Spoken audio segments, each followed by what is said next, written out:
And today's guest on the Financial Planner Life podcast is Rohit Rohela, or should I say, the tax Terminator and financial architect. Today we talk about niching down.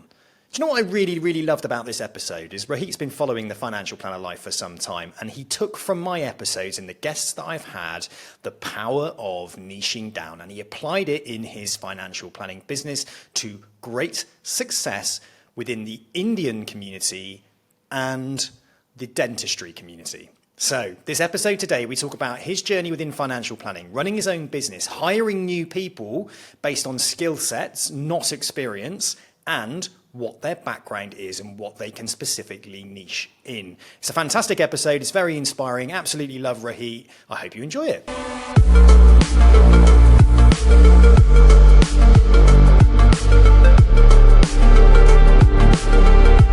Rohit, thank you so much for joining me today on the Financial Planner Life podcast. How are you?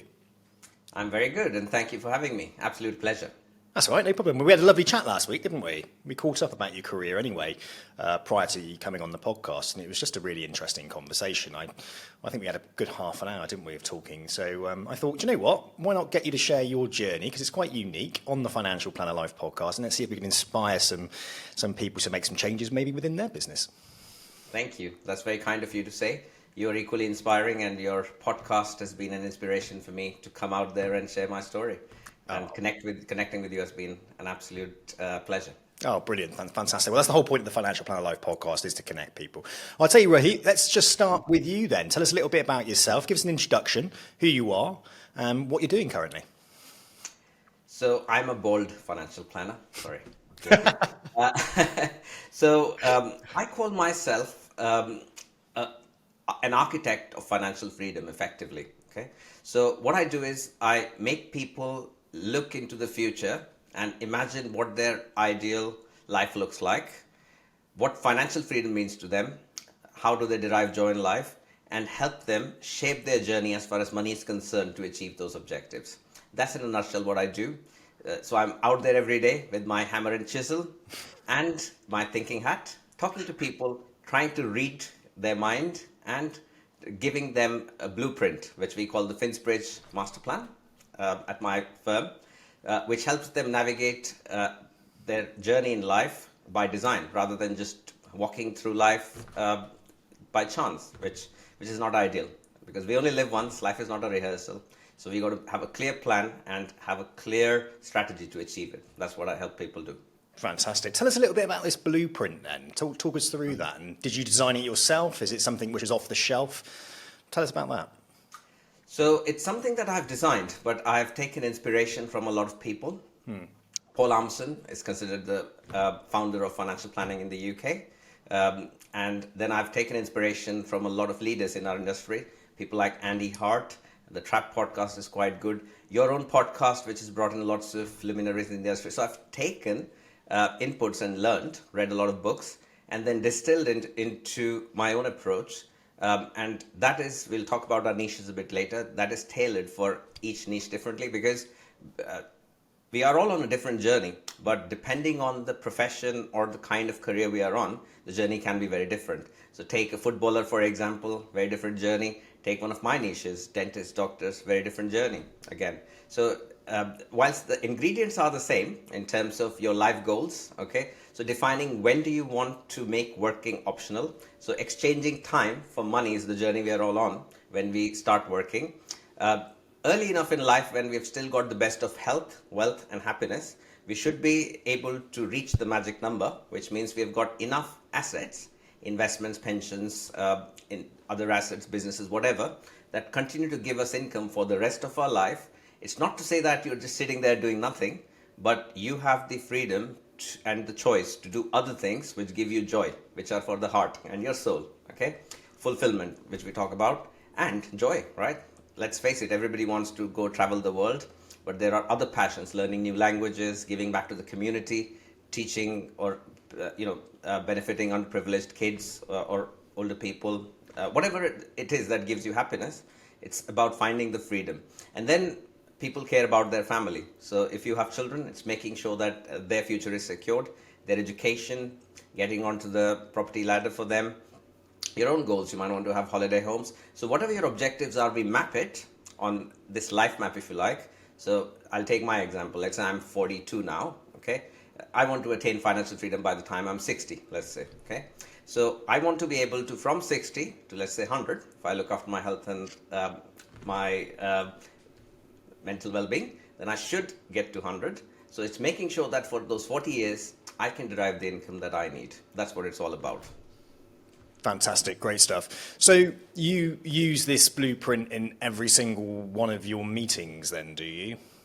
Absolutely. So coming from an industry which was about selling products, okay, so that's what the old school financial advisors used to do, okay, back in the old days with the banks and so on. I've now moved to an environment where for every single client, the conversation first starts with having the plan. And then once the plan is agreed upon, you know exactly what you want, then we do a reality check. Where are you now? What's the gap to financial freedom? Okay, and how are you going to get there? Then we build in the individual elements, pensions, ISAs, VCTs. All these are tools in my toolkit, which I can pull out and put in the right place. So I come from an engineering background, computer science engineering, and I use what I learned to effectively do financial engineering. And that financial engineering is putting the right tools in the right place to help my clients attain their objectives. So once the plan is ready, then we know what tools we need to build. And then guess what is important? The best plan in the world will fail if you don't review it and you don't hold your client accountable for achieving those objectives. It's a bit like fitness. Why do you have a personal coach? What's going to make you get up on a cold grey morning like this one here in the UK and go and work out? Okay, so sometimes you need that external accountability, that coaching, to remind yourself what's the end goal and what you're working towards. The journey is very important.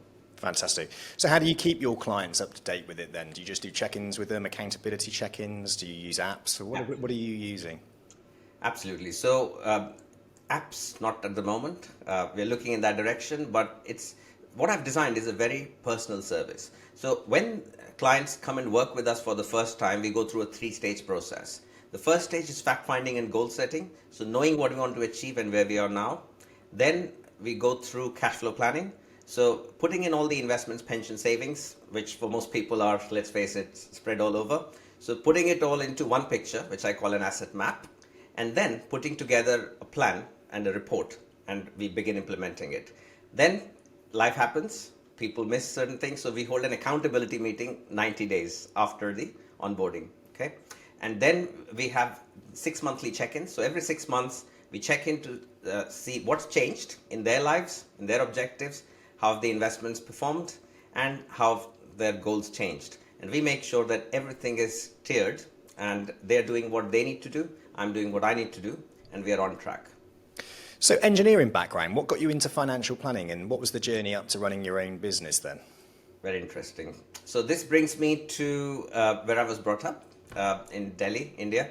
So India is effectively a continent in a country, and each state has its own culture, its own way of life, food, all of that.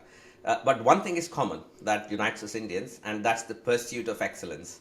So this is hardwired. This was hardwired in us right from childhood, that you have to do either accountancy, engineering, law, medicine, something like that. So I figured out that I was a very logical, analytical person. I love to learn about physics and how things work and mathematics. So computer science was the rage at the time. If you remember, technology was a theme worldwide when I was growing up, late 90s, early 2000s. So that's what got me into it. I got into a reasonably good university, Delhi University, and did my computer science engineering from there. But then reality hits you when you get your first job, okay? So I'm not saying that coding is bad, but it wasn't for me, right? So sitting in front of a computer and just coding, it was a faceless job. And what I really enjoyed when I pursued my engineering and then MBA was the people side of things. So I realized that I was very good at communicating with people, but more importantly, I was good at listening and understanding what was being said, and more importantly, what was not being said, asking open-ended, probing questions, and helping people see what they really meant, okay, what the gist of what they were saying was. And this skill, I thought, could be applied into something more useful, where I could be more productive. So what could I do? I could have been a software salesman selling you software products or something. I could have gone into management, but I fell into financial services. And how that happened was, this takes me back to 2006. So this was the period when financial services was seen as a very as a fantastic field. We were in this phase of boom worldwide, and that attracted me to London. So I used to work for Citibank at the time, and they gave me the opportunity to visit London and work in London for a couple of years. That was really interesting because London was seen as a financial center, still is worldwide. So I came here. I thought I'll do a couple of years, but when I worked here and also back in India, I realized that this is what I really enjoyed. I could have gone into corporate banking, but helping big corporations that already had lots of money make more money. Did that inspire me? No. What inspired me was making a real difference to people's lives. Okay, and it's a funny thing I say this today, but I was ahead of the time in terms of having a planning-led mindset and genuinely caring for my clients' best interests. Okay, so in an environment where it was all about selling products and telling your line manager why you did not sell to a particular client X number of investments, mortgages, whatever, I felt very uncomfortable in that environment. I learned a lot, but the one thing which I would have done better if I could go back is go into running my own business my own way much earlier in life, because I've built the journey in my own way, and the last 6 years what we've achieved at Finsbridge. But hopefully that answers your question. Sorry, we digressed a little bit. No, that's okay. So Finsbridge then. So you're an appointed representative of another firm. You're not directly authorised. Just tell us about tell us about your business, the size of your business, and how you kind of structure that business. Because I think people would be very interested, because you are self-employed, you are running your own business. But let's just talk about how you structure that business. Yeah, interesting. So before that, I want to give you some context on how Finsbridge came about, the vision. Okay. Yeah. So for the first 5 years of my working life in the UK, I was in the bank insurance sector, and I worked for organizations like St. James's Place. That was a fantastic learning ground. Okay. But the dissatisfaction I had was I was restricted to the products which these organizations offered, which were not always in the best interest of my clients. Okay. So then I thought, what could I do next to make a difference? So this was the time when RDR, or the Retail Distribution Review, came in the UK. Commissions were abolished for investments in pension products, and a lot of mis-selling had happened before. So I got a really good opportunity with Ernst & Young to move into compliance. At the time, we were doing Section 166 projects for several well-known banks. So this was about learning the lessons of what went wrong when mis-selling may have happened, and trying to fix the problems going forward. So that really brought me very close to the regulator, and also I became really mindful of what client outcomes look like and what damage can be caused when clients put their trust in people who don't always give the best advice or care about them genuinely. So then I moved into HSBC, which I'd worked for before. That was my first sort of organization I worked for in the UK, barring Citibank, which was a short stint. So I learned a lot in a compliance role in Europe. Now, you know that Europe, certain countries are way behind UK in terms of compliance. It's pretty much Wild West. So I had to take standards which HSBC had in the UK, and then hold and coach and monitor these guys in different European countries like Malta and Greece, so which you'd call fringe countries for HSBC, but it was a very interesting role.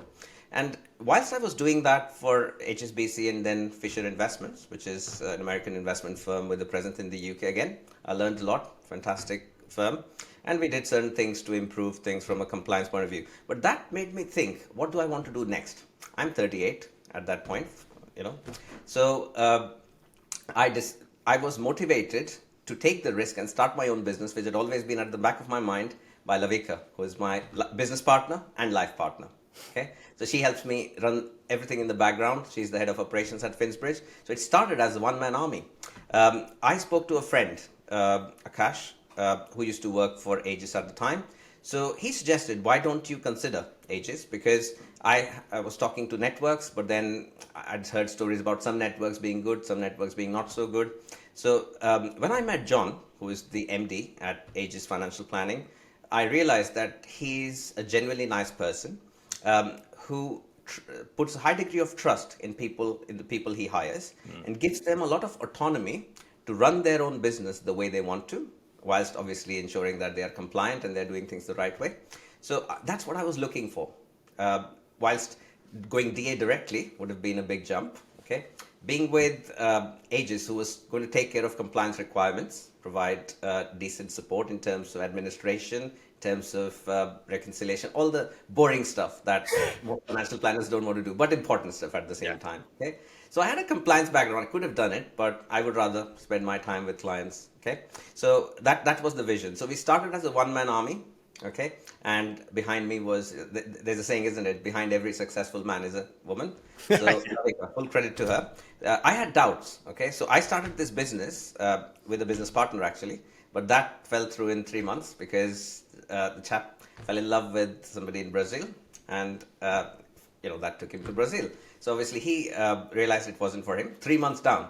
So guess what? I'm thinking in 2020, COVID has happened. Early 2021. I'm saying, so I can't do it anymore. Let's go back. And in those moments of truth, you actually either go forward or go backward. Okay. And I went forward. I had faith. Okay. So at that time, I'd exhausted 8 to 9 months of savings. I'd saved 12 months worth of my expenditure. I was 8 or 9 months expenditure down. Okay. And fortunately for me, my faith paid off. So that's one message I'd give everybody looking to start any business, including a financial planning business. Have faith. You will have ups and downs, especially in the very early stages. You will have doubts, but just keep going and you will crack it. So that's what happened. We started to grow rapidly. Clients started to put faith in me. We started niching down, which we'll talk about. So I started as doing everything for everybody, but then I very quickly realized, learning from the people I mentioned, Andy and a few other financial planners, Pete Matthew of Meaningful Money, and then listening to your podcast, which has started around the same time, learning from the brilliant people you talk to, that niching is very, very important. Okay, so I did that. Fast forward to this year, where we decided to expand the team. So I got to a point where we built a good amount of assets under management, and we knew that we had a certain recurring income coming in. That's the key in this business, that clients work with you for a lifetime. So you do a good job for them. Over time, markets do their job. Assets grow, and therefore your income grows with it. So your interests are linked with the client's best interests. Mm-hmm. And when I reached that point where I thought I'm ready to expand, we took on 2 new financial advisors. One of them is now working, Gaurav. He's now operational in the business. The other one, Sri, he's doing his qualifications and he'll be up and running from January. We also took on an operations manager, Natasha. She's absolutely brilliant. And she works with Lavika to make sure that the show runs in the background. So the engine behind our organization and our growth is 2 wonderful ladies. Okay, so that's the business now, and our focus is on doubling our assets under management in the next 2 years, but not in a way that we are just getting business as a primary goal. It's about growing slowly, but in the right way, doing the right thing for our clients, really, really looking after them. And this is what every single client tells us, that Rohit, you've made a big difference in our lives. You've helped us retire many years earlier. You've helped us protect our children's future. Unfortunately, there have been a couple of cases where I've done life insurance for clients after convincing them, and then the worst has happened. So imagine what difference that makes to people's lives. So it's these things which, to this day, 15 years on, I'm really passionate about what I do, because of the real impact it makes to people's lives. Great stuff. Well, let's talk about one of the most impactful things then. So it sounded like you were going through a bit of decision making as to whether or not you stop or you can continue to go forward. You had faith to continue going forward, and it paid off. I totally understand that. I've been in positions where I want to throw the towel in numerous times, and I think when you run a business, it goes through your mind daily sometimes. You think, what am I doing? It's crazy. A couple of things I want to pick up on here. We're going to talk about niching down in a minute, okay? Because I think that's really important, because it sounds like that was a pivotal moment in your career when you started to think, well, actually, I don't want to be a master to everybody. I want to be a master to some. So that we're going to talk about that. And I think niching down is a very, very important topic, especially for those that are thinking about either building their business or starting in a profession. So like, where do they start? It's really, really difficult, isn't it, to choose the right pathway. Yes. But also as well, you obviously hired a few people into the business, and you've got aspirations now to double the assets. Now, I just want to talk about that a little bit. Doubling your assets under management, growing your business, how are you approaching it? Is it based on hiring more people, or is it better processes, or is it creating marketing? What's your mechanism for doubling up your AUM, and why? Sure.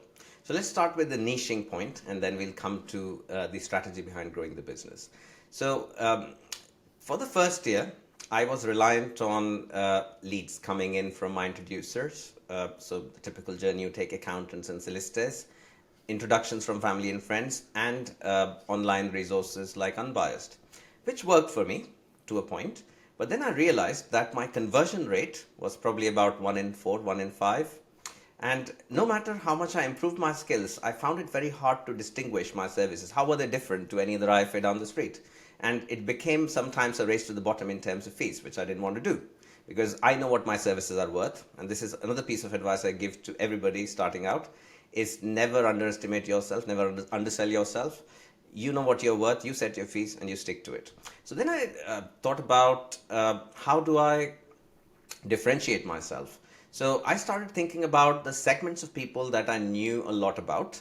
So a lot of my friends and family are into the medical profession. Okay, so the key problem that we are trying to solve is for people who love to delegate their money management, because either they do not have the expertise, or they do not have the desire to do it, or the time to do it. Okay, so 2 or 3 of these are met in this segment, right? Dentists, doctors, you imagine their life with the NHS and running dental practices. So I thought that I know a lot about these people, what their journey is. For example, either staying an associate but improving your skills, like becoming an implant surgeon or cosmetic surgeon or something like that, or going down the route of having your own practice and then exiting it. So I then started to study the ecosystem, from what are the forums where I can get traction.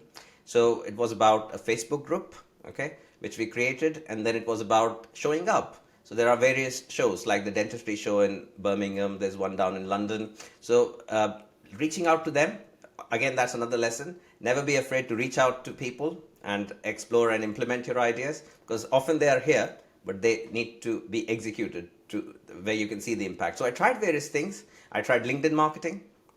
It was too much time and did not show the results in the niche I was working for.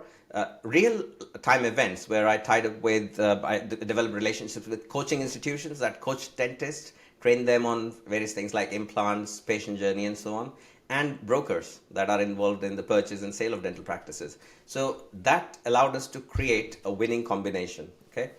What I call a symbiotic relationship, where for them, it was clear that with our help, the dentists or doctors would see what magic number they need to hit, and then these guys can work with them to increase their profitability, to get them to learn more profitable skills, right? And I would work with them to handle the financial aspect, save tax, invest, and then eventually sell your business at the value you want. So that's where I started. That was my first niche, if you like. The second niche was, I thought, where do I come from? India.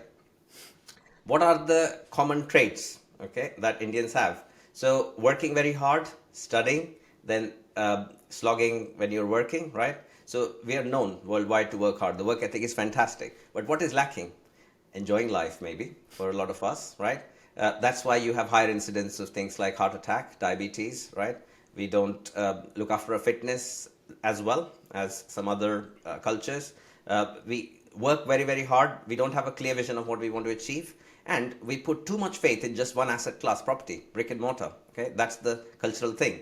So education is required to tell them that, look, there are better ways where you can have better diversification, the greatest companies of the world. So that was my other niche. Okay, so I started with groups, such as there's a very well-known group called Indians in London on Facebook. Then there are other groups of Indians locally, like Indians in Reading, Indians in Woking, right? So all these surrounding, I joined these groups, and they have their social gatherings. I started going to them just to attend and see what's going on, and then telling people about what I did.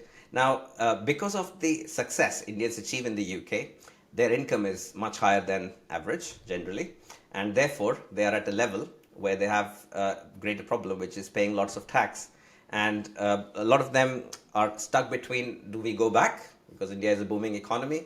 Do we stay here there are pros and cons. So helping them with that decision is also the pros and cons, because we do have relations with a company in India that offers wealth advisory services there. So that's the niche I created. Okay, so we have two very important festivals. One is Diwali, the festival of lights, and we have Holi, the festival of colors. So again, using these festivals to attend the congregations and spread the word. So that has really worked well for me too. Okay, because I'm Indian, I can speak the language, Hindi, Punjabi, whatever.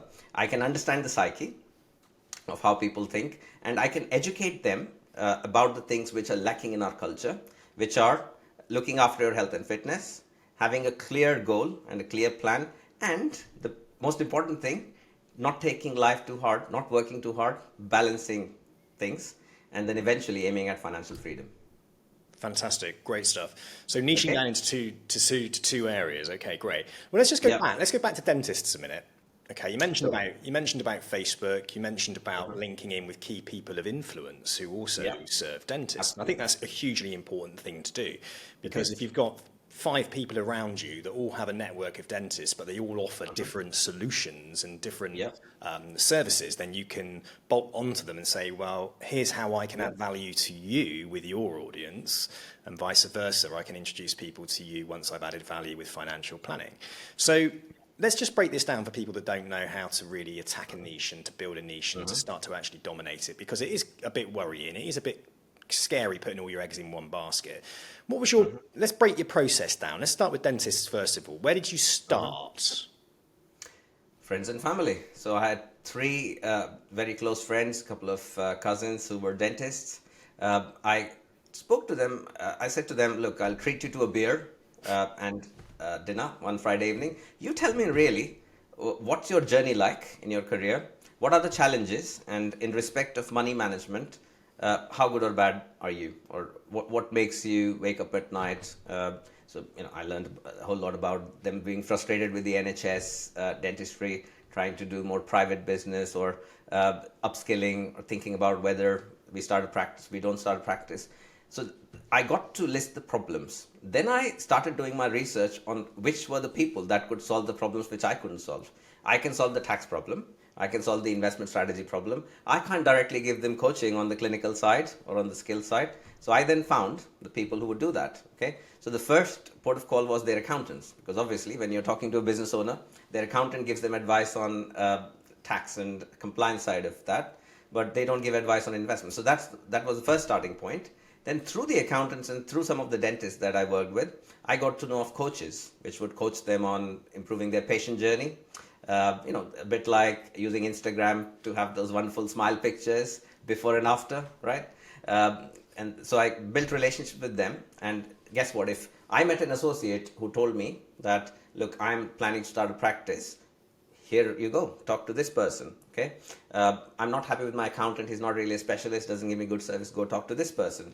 I'm looking to sell my practice in a few years, I don't know how to shape up what it's worth, speak to this broker. Okay, so I then became a one-stop shop for solutions, because guess what, financial planning is very different to a lot of these relationships which are transactional and limited in terms of their scope and time, barring coaching maybe, all right, and accounting. But some of them can be transactional, some of them can be one-off, right? My engagement with my clients is at a much deeper level, and it needs to be at that level. So this is something I learned early on. You're a financial coach first, and an advisor or product recommender, if you can use that term, later. So that's how I slowly built this ecosystem. It took me a year and a half to really get the traction.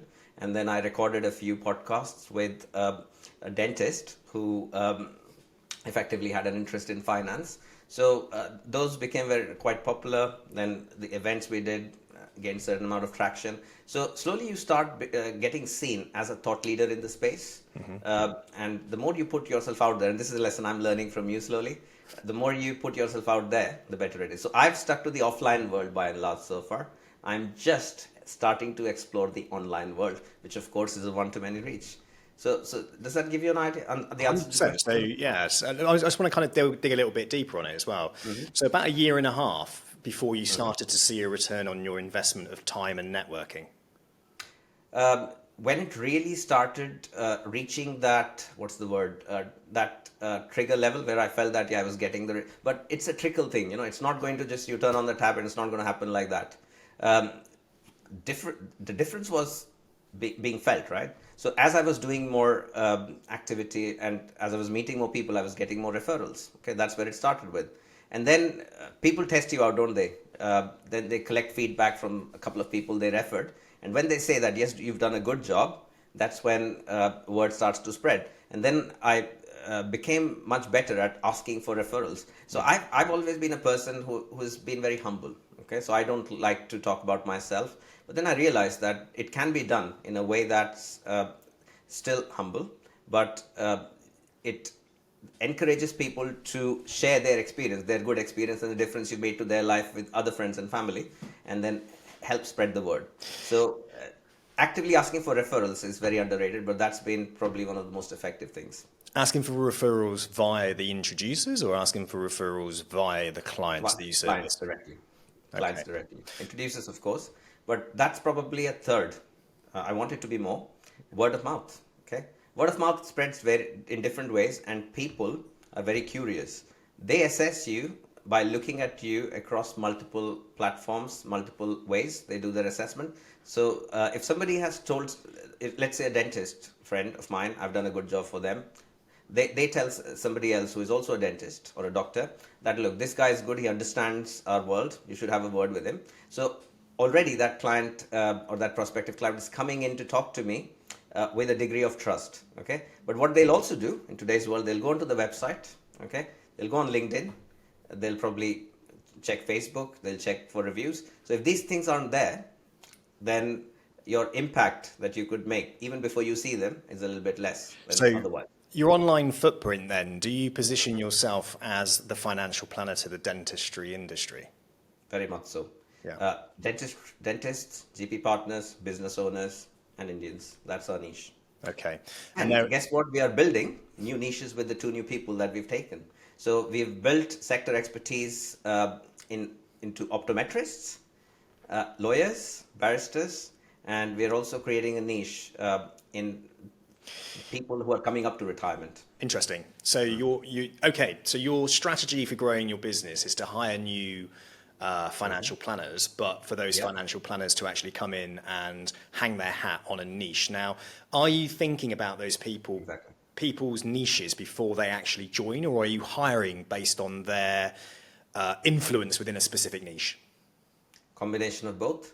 So both of the guys that have joined, Gaurav and Sri, they come with their specific niches. So Sri, for example, has a spouse that works within the NHS. And the other person coming in, Gaurav, his spouse works for a big corporate. Okay, so this big corporate has many employees who are 6-figure earners who have a 40-45% tax problem. That's a problem we can solve.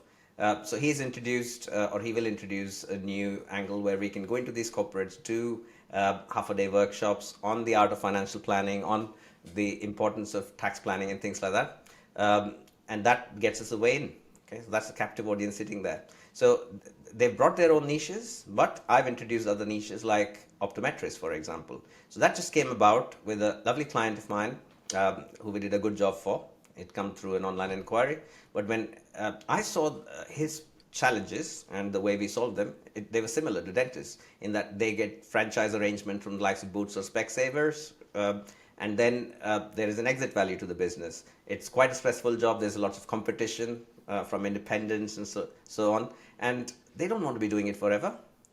So guess what? Dentists have the same thing.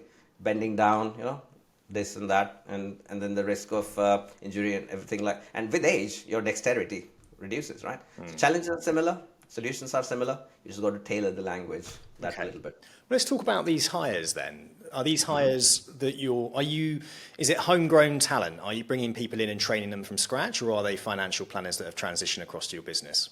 I have quite an open mind so far. It's been people that have got experience of financial services, but as it happens, both of these have got experience in asset management, but not advising private clients. So they've worked with financial advisors like me, in a BDM capacity or managers of BDMs handling a region or whatever, but they wanted to be financial planners to make a real difference.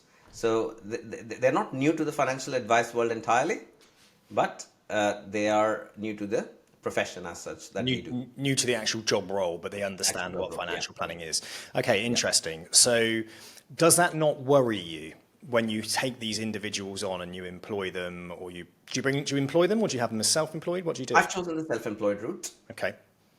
So And I'm not worried, in the contrary, actually. I like it because then I've built a certain culture and a certain journey which we want Finsbridge clients to go on. Okay, we have a certain standard of excellence and looking after our clients' best interests.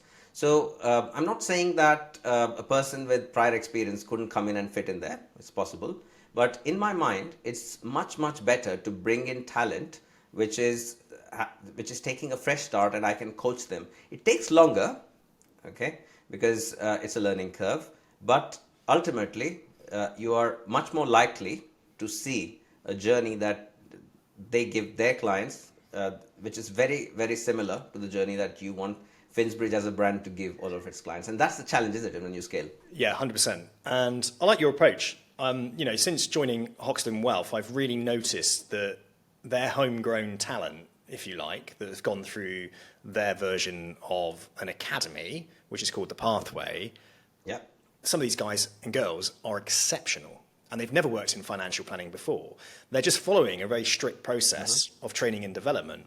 And one of the things they do is they get them on the telephones very, very early on in their career to call up clients that have shown an interest in financial planning services, and they phone them up and they do fact finds with them. They try to establish a needs-based approach to advice, then introduce them to the advisors, and they go through the whole process and they manage the relationship. So there's all these beautiful things that they're doing very early on that they've never done before.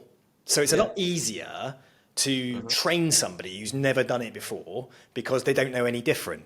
So you can really condition somebody positively to work a certain way that works. So if you've got people in the business that have done really well, like you, for example, right? You've done really well within your business. You've trodden the path, haven't you? You've gone through the jungle. You've used your machete. You've cut everything down. You put the candles down so you know where you're going. And now you can turn around to people that are joining the business and say, look, here's the evidence. This is what I've done. This is how I've done it. Now I'm going to teach you how to do it. Now, realistically, it's going to take you this amount of time. And I think one of the things that people really, really crave, right? A, they crave a plan, but B, they crave a realistic timescale to achieve the goals that they need to achieve within their career framework. And financial planning always lacked good, strong career frameworks with realistic expectations. One of the chaps in the office, Ravi, he has taken a good 4 to 5 years, right? 4 to 5 years. Now he's a financial planner, but it took 4 to 5 years to get there. He's under 30 years old. He'll probably do 15 million this year. Fantastic. In his first year. And you think to yourself, wow. Brilliant. But that's the structure and the process and the development and the discipline that he has gone on that journey. And he wasn't in a rush to try to become a financial advisor too quickly because he wanted to learn the ropes. So let's just go back again, okay? So these individuals that have come on, they come from an asset management background. They're now sort of looking at their niching, their niches, okay? So how are you training them? How are you getting them through that process if you're really busy yourself, Rohit? So it's all about good time management. So we designate Fridays as our training days and dialogue days. Okay. So I should also not forget to mention Natasha, who is our head of operations, and she runs the show in the background, but she also comes from a legal background. Okay. So we have a side to our business which is legal in the sense that we deliver wills, lasting powers of attorney, so everything that's needed to estate planning, preserve the wealth for multiple generations. So we all pick up areas which we want to focus learning on. So to begin with, for the first couple of months, it was about doing role plays and observing me in meetings. Because what I wanted these guys to do was to observe what I did and what the Finsbridge journey, what the ideal journey looked like. But then I encouraged them to develop their own style. I didn't want them to ape my style because that doesn't really work. You have to be your authentic self, right? So they learned the skills, then they practiced these with me in role plays, And then we started having client meetings with them. So I would just sit there and start the meeting, introduce myself, and we still do that, okay, because they're only a few months in. So we start the meeting together. I introduce Finsbridge and what we do, and we always position it as a strategic advisor and a service advisor working together. So I'm the strategic advisor to the client, and Gaurav or Sri are the servicing advisors. So they never feel like they're on their own, and we've got two minds working instead of one to offer the client. And then what they've learned is the research and the operational side of things. So doing your cash flow planning, putting together illustrations, which Natasha does, and then going back to the client to seek answers to questions which have remained unanswered. So they can actually deal with a lot of that work and learn both the client facing side and the back. And you improve incrementally, right? So as they improve, they take on more and more responsibility, they develop into niches, and they become more and more autonomous. That's the journey. Nice. Okay, so it's still early days, but it's showing the right results. We are very happy with the way Gaurav, who has already done his qualifications, has grown. He's already acquired 4 or 5 clients, and that's been just a couple of months. And Sri, guess what, has clients under his belt even before he's formally started trading as an advisor. So he's done with me conversations with introducers. He's based down in the southwest, which is a really good area, underserved, I believe. Exeter, Plymouth, down in Cornwall, Dorset, that sort of region. And there are huge numbers of people. You talk about accountants, you talk about estate agents, dealing with people downsizing, moving away from London. So that's where he's found his niche. And we've taken on some really, really good clients. We've given them very good advice. And guess what? They were working with the likes of what I mentioned, product sellers, right? A couple of them had been working for years. They had never had a financial plan in their life. I take on so many. I don't know how anybody can do this job without a financial plan, without a cash flow plan. Very interesting. So mainly offline stuff that you focused on. So what would you say is in the pipeline to further enhance your business development and niche domination? Okay. So it's funny you say offline. When I talk about marketing, it has primarily been offline, okay? And it's worked well for us, but it's a one-to-one, isn't it? Whenever you're talking and trying to influence, you're influencing one person or maybe a small group if you're doing a web seminar, okay? So we have done webinars occasionally, but what I haven't done yet, you can talk about it being my new year or new tax year resolution after April next year, is to start something regular. We already have a very good newsletter that delivers very good value, but that's text primarily. I want to add video, okay? And I've taken inspiration from you. I listened to a brilliant podcast that you did, and that was about how you got started. Was it from the bedroom, your parents' bedroom or something like that? Yeah. So that's how you start, and then you keep doing it, you improve, and then you take coaching and work with people like yourself to do it even better. So that's what I would consciously work towards, to have a go, to develop some skills myself, and then so I think video works really well. The important thing is not to do too many things at the same time as well, because then you can just get digressed. And taking coaching from a person who's done it successfully is very, very important. I think what's really powerful for you is this. Okay, you've developed a niche. Let's look at dentists first of all. Okay, so you've got this niche. You create a podcast. It's about serving dentists. You've got an introducer network. You've got some skilled people around you that all do different things. Yeah. They become guests on your podcast, right? So they're all talking about different things that dentists are thinking about, and dentists are probably searching. So you've got your topics. You're then able to use those podcast episodes for social media content, and you're then able to use those podcast episodes for marketing content as well. So you might want to create an email system where you've got 8 episodes that will go through the journey of somebody in their dentistry career. And part of that would be financial planning, part of that would be accounting, and part of that would be marketing your business to the point of selling your business, right? So all of a sudden, when you start with that podcast, I call it podcast first marketing, you start with that podcast becomes your piece of content that you can then repurpose in multiple ways. You can set up your LinkedIn social marketing strategy. You can set up LinkedIn newsletter articles.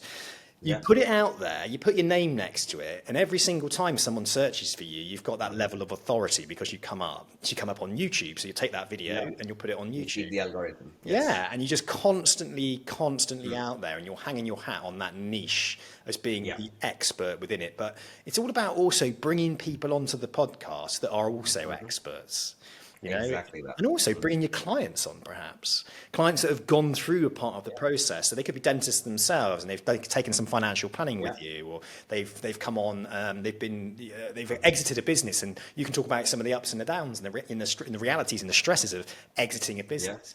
So it's not a tricky thing to Brilliant do. idea. Yeah, it's really not a tricky thing to do. And it's one of those things that if you're doing it in the offline, what I call the offline world, which is, you know, a fantastic way to generate business and to build trust, is to do it face to face. No denying that, right? And next year, for me, I'm going offline to face to face and creating events and things. Yeah, And that's my thing. fantastic. Next year, I want to bring that. AI can't get me then, can it? You know, you can't take away somebody on a face to face basis. So you've got to kind of done it the other way around. But bringing it into this world, just all what it does is it takes you from speaking to 10 people a week to speaking to about 2,000 people a week.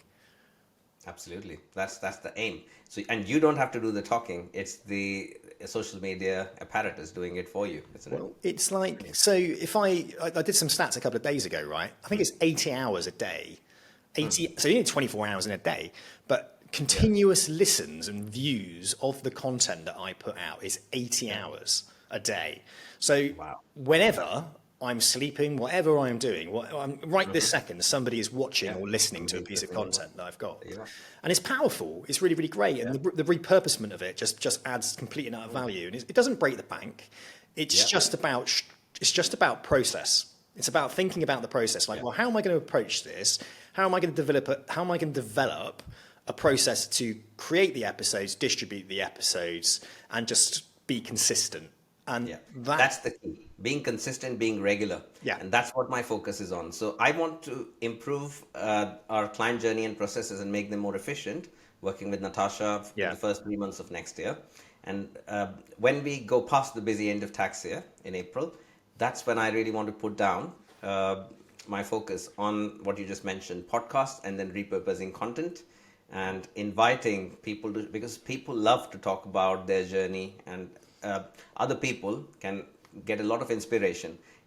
It'll be very boring if it was just a monologue from me, right? Yeah. But it's about bringing different stories, which you do such a great job of. The thing is as well, they then share it with their followers, which are relevant to you. So as long as you've got topics that, if there's 6 topics, like, is a dentist always going to search for financial planning? No. Is a dentist going to search for how to scale their practice? Yes. How to do marketing for dentists? Yes. Yeah. You know, they're going to search for those things, but as long as they're coming to you, and it's a pod, and you talk, and they're like, who is this guy? And they look at it and they go, oh, he's a financial planner. And you drop in financial planning at every episode that you're doing. It becomes a no-brainer in my eyes. I love the fact that you're niching down, and I love the fact you've got the confidence to do it. But what I also love the fact is it takes time, right? It doesn't happen overnight. And I think people give up really, really quickly because they want those quick and easy wins.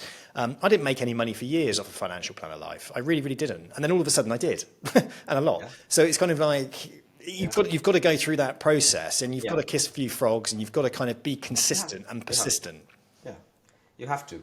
We've had to let go of a few clients who just wouldn't get our message about staying invested and staying consistent. Yeah. But you educate, you inspire, you share stories, and then you get to work with people who match your wavelength, who sing from the same hymn sheet as you, and therefore value the lessons you give them. And you start to enjoy life a little bit more because you become an expert within not only financial planning, but you become an expert within another ecosystem. And the funny thing is, the people within that ecosystem, they are in their little world. They're doing their job, right? So they don't know everything. And you might think, oh my God, I put them on a pedestal. I used to do that with financial planners. But the more I started speaking to financial planners and businesses, I realized they know a few things about financial planning, but outside of that, they didn't know much more. Yeah.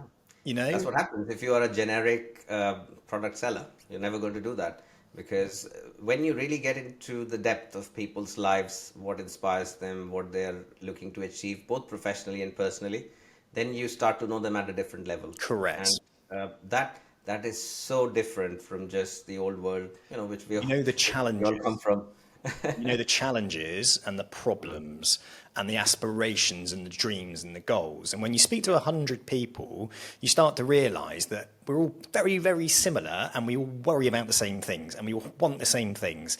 And it's just about understanding human nature, people, the challenges, the problems, and then being able to use that. I like to say to your advantage. It is to your advantage. It really is. But it's also to their advantage, because you're able to say to people, look, you're not on your own in that thinking, and this is a safe space for us to have a conversation about it. Let's get honest. Let's talk about your aspirations and everything. Let's put some pride out of the way, and let's get you moving forward. And that's the bit that I love the most, is when you can really be confident that what you're talking about is bang on the money, because they're probably, statistics will tell me, because I've spoken to enough people, they're probably worried about the same thing as well. Yeah. They're worried about, the way I put it is, the challenges everybody faces are the same, okay? But the way they approach those challenges are different, because they are on a different journey. Yeah, The exactly. footballer's journey will be very different to a dentist, will be very different to a recruiter, will be very different to a computer science engineer. And it's crazy to think that we can categorize everybody out there in the same way. It's better to pick a niche and stick to it and be an expert within that niche. And on that note, Rohit, I'm going to have to bring this to an end, because I've got another podcast straight after this one. But it's been a real pleasure talking to you. Thank you so much for sharing your journey. I love the fact you're niching down. I love hearing about the stories of people niching. And I'm really pleased that the podcast and my story as well has helped you and inspire you. And I'm looking forward to continuing our conversations and helping you, hopefully, to develop and build your niche even further. I'm just wish you all the best with your career. Really sounds awesome, mate. Thank you, Sam. The proof is I was inspired by watching your podcast, so it works, right? There we go. I didn't know you. Well, I did know you from all those recruitment emails coming, 10 years ago. But I really got to know you, the person behind you, watching that podcast. And that's what inspired me to reach out. That's what it's all about. Yeah. Reach out to people, learn from them, and don't be afraid to put yourself out there, really, isn't it? But thank you for having me. Real pleasure, and wish you a very happy Christmas and festive season. Have an amazing one. Rohit, thank you so much for your time today, buddy. Cheers.